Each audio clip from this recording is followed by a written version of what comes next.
नमस्कार दोस्तों, मैं प्रमोद सोलंकी वननेस अटॉर्नी में आपका स्वागत करता हूं। आज मैं बात करूंगा सीआरपी के सेक्शन 41 अरेस्ट ऑफ पर्सन कि कब एक पुलिस ऑफिसर आपको विदाउट वारंट अरेस्ट कर सकता है। इसमें देखिए,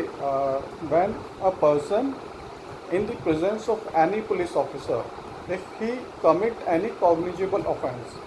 means कि अगर कोई व्यक्ति कोई संज्ञेय अपराध करता है तो उस सिचुएशन में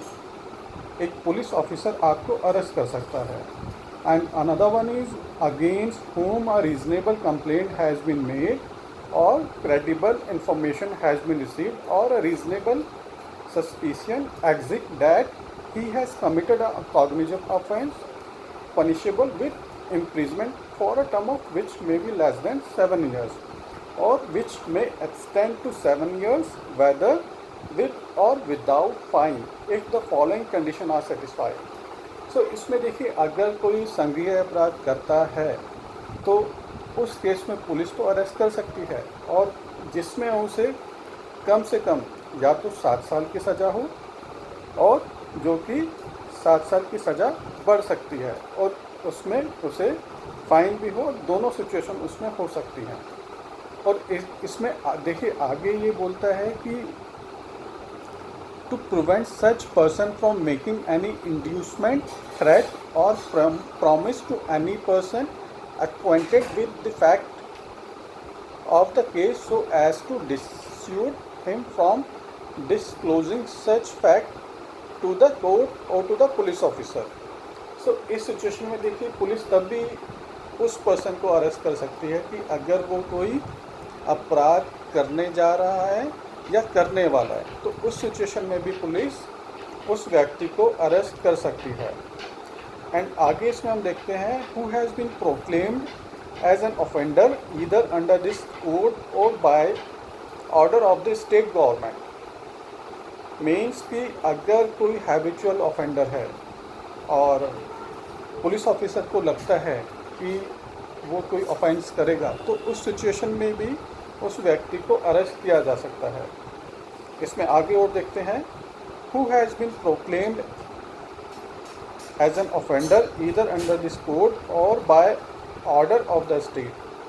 and in whose possession anything is found which may be reasonably suspected to be stolen property and who may reasonably be suspected of having committed an offence with reference to such thing,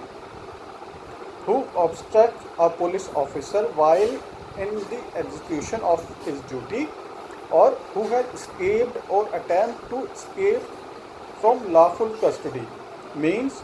कि अगर कोई व्यक्ति किसी police officer को उसकी duty perform करने से रोकता है या वो लॉफुल कस्टडी से भाग जाता है, escape कर जाता है, तो उस सिचुएशन में भी पुलिस उस व्यक्ति को विदाउट वारंट अरेस्ट कर सकती है। Who has been concerned in or against whom a reasonable complaint has been made or credible information has been received or a reasonable suspicion exists of his having been concerned in any act committed at any place out of India which if committed in India would have been punishable as an offence and for which he is under any law relating to extradition।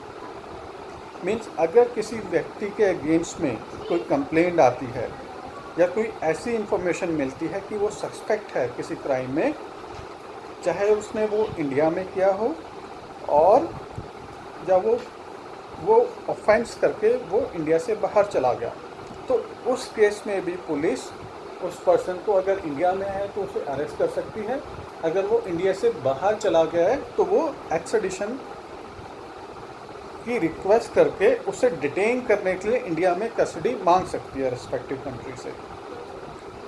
और इसमें और आगे हम देखते हैं कि who being a release convict commit a breach of any rule made under subsection 5 of section 356। देखिए यहाँ पर ये 356 सेक्शन की बात कर रहा है कि जो 356 सेक्शन है वो हमें बताता है कि order for notifying address of previously convicted offender. तो ये इस बारे में बताता है। तो इसमें हम आगे और देखते हैं। For whose arrest any requisition whether written or oral has been received from another police officer, provided that the requisition specify the person to be arrested and the offence or other cause for which the arrest is to be made, and is appear therefrom that the person might lawfully be arrested without a warrant by the officer who issued the requisition।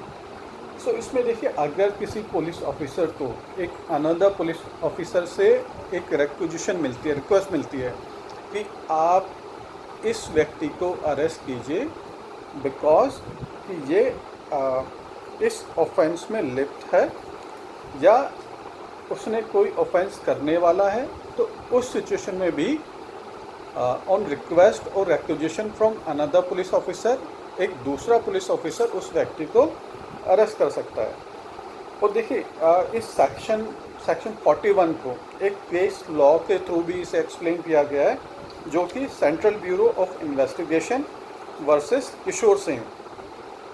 जो कि Supreme Court का case law है, जो कि 2010 में है। तो इसके थ्रू भी इसे समझाया गया है